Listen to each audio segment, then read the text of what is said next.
बोलो जयकारा बोल मेरे श्री गुरु महाराज की जय। प्रेमियों, श्री परमहंस दयाल जी द्वारा फरमाए गए बहुत से प्रवचन हैं। उन प्रवचनों में से एक प्रवचन आपके सम्मुख प्रस्तुत कर रहा हूँ। आपसे विनम्र प्रार्थना है कि ध्यान लगाकर श्रवण कीजिएगा। प्रेमियों, श्री परमहंस दयाल जी अपने प्रवचन में फरमाते हैं कि जिज्ञासु की सुरति को साधना और अभ्यास में जिन आंतरिक मंजिलों में से होकर गुजरना पड़ता है, उनका विशद वर्णन आप सुचारू रूप से किया करते थे। अजपा जाप, अनाहत शब्द और सहज समाधि के विषय में साधक के मार्ग में आने वाली कठिनाइयों का समाधान भी आप ऐसे सरल ढंग से किया करते थे कि साधक को शीघ्र ही समझ आ जाती।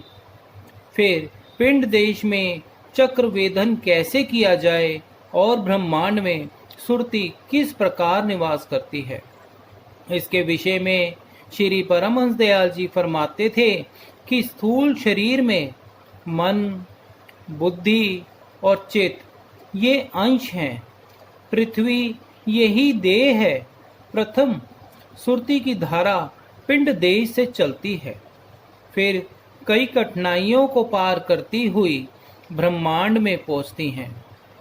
नाभि से हृदय में और हृदय से कंठ, कंठ से ललाट तक तो माया का पसारा है। इससे आगे भ्रुकुटी के मध्य में जो लोक है, उसे सहस्त्रदल कमल कहते हैं। यहाँ से ब्रह्मांड की मंजिलें आरंभ होती हैं, जो संत महापुरुषों की चरण शरण ग्रहण कर उनकी कृपा से पार की जा सकती हैं। आपने इसके आगे 10वें द्वार का पूर्ण रहस्य बताया, जो केवल समय के संत पुरुषों की चरण शरण में जाने से ही जाना जा सकता है, क्योंकि लिखने से तो केवल वाचक ज्ञान बनकर रह जाता है।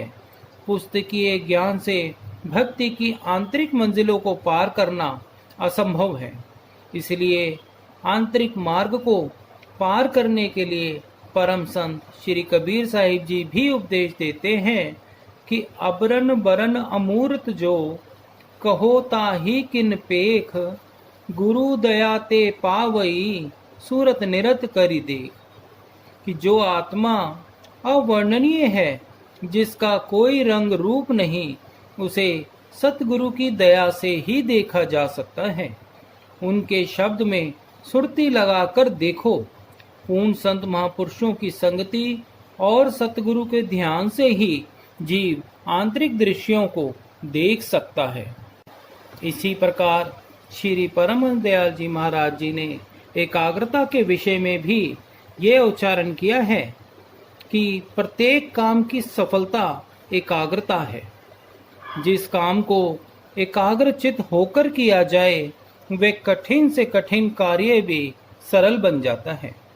ऐसे ही प्रभु प्राप्ति में यदि मन को सांसारिक भोग ऐश्वर्यों से हटाकर और एकाग्र करके भजन ध्यान में लगाया जाए, तो अपने लक्ष्य की प्राप्ति शीघ्र हो सकती है। मन को एकाग्र करने के लिए तथा ईश्वर प्राप्ति के लिए श्री परमहंस दयाल जी महाराज 4 साधन बतलाते थे, जिसमें से पहला अभ्यास, दूसरा विचार, तीसरा ध्यान और चौथा समाधि है। फकीरों के कलाम में इसे जिक्र, फिक्र, मराकबा और फना कहा गया है। फना के बाद बका है, जिसे जीवन मुक्ति भी कहते हैं। अभ्यास का अर्थ ही यही है कि किसी कार्य को नियम पूर्वक करना, अर्थात चित्तवृत्तियों को एकाग्र करने के लिए हर समय अपने मन पर ध्यान रखना।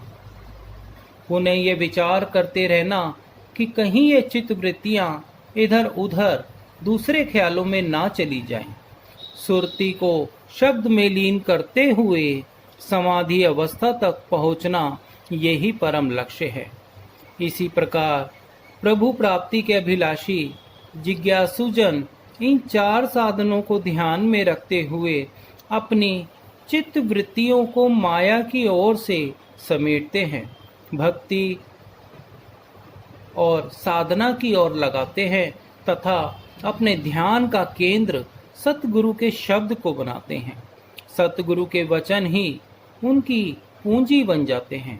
अपने जीवन को सतगुरु के उपदेश अनुसार बनाकर लक्ष्य की प्राप्ति का मार्ग सुगम बनाते हैं तथा अपने लक्ष्य को प्राप्त करते हैं। बोलो जयकारा बोल मेरे श्री गुरु महाराज की जय। सभी प्रेमियों को प्रेम भरी जय सच्चिदानंद जी।